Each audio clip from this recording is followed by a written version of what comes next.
নমস্কাৰ বন্ধুসকল, এয়া মোৰ গাঁও ঘৰৰ পৰা আপোনাক চবকে মোৰ চেনেললৈ স্বাগতম জনালোঁ। আজি এয়া শিৱসাগৰ ৰংঘৰ যাব ওলাই আছোঁ। তাত বিহু যিটো অনুষ্ঠান হয় সেয়া মই ভিডিঅ'ত দেখাম আপোনালোকক। চ' কাইণ্ডলি ভিডিঅ'টো চাই থাকিব।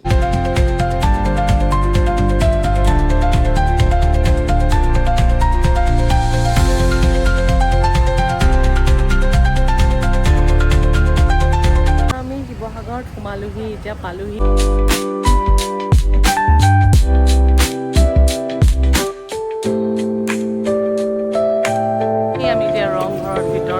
গৈ আছো, দেখিছেনে মানুহ একদম নধৰা হৈ আছে, পুৰা পেকড। আজি ভিৰ, ভৰি থবলৈও জেগা নাই।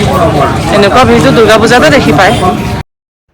এয়া চাওকচোন, যিহেতু আজি ইমান গৰম আছিলে তথাপিতো মানুহৰ উশাহ দেখি ভাল লাগিছে যে বিহু বতৰ বুলি কোনো ঘৰত থকা নাই, জীৱ জন্তুলৈকে ওলাই আহিছে।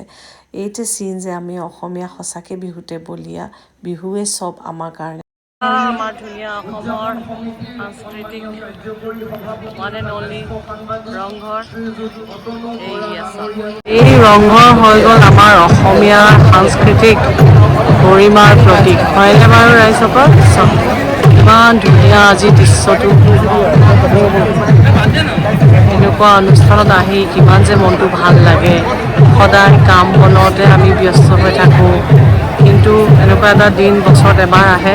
আৰু মোৰ হিচাপত মানুহে যেনেকৈ হ'লেও সময়লৈ আহিব লাগে এবাৰ। এয়া এতিয়া আমি ৰংঘৰৰ ভিতৰত সোমাই আহিছোঁ। সোমাই আহি এটা বস্তু মই দেখিলোঁ যে ভিতৰখন ইমানেই ঠাণ্ডা হৈ আছিলে।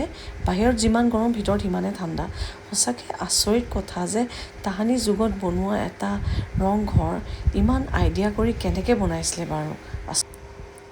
এই দৃশ্যটো চাওকচোন, সকলো মহিলাই মেখেলা চাদৰ পিন্ধি আহিছে। চবেই ইমান ধুনীয়া লাগিছে যে পৰম্পৰাটোক চবেই যে বচাই ৰাখিছে। চেষ্টা কৰিব চবেই যাতে বিহুত এনেকৈ এবাৰ হ'লেও ৰংঘৰ আহি পিনি যাতে ইয়াৰ কাৰ্যক্ৰম চায়। আজিলৈ ইমানতে শেষ কৰিছোঁ। থেংক ইউ ফৰ ৱাচিং।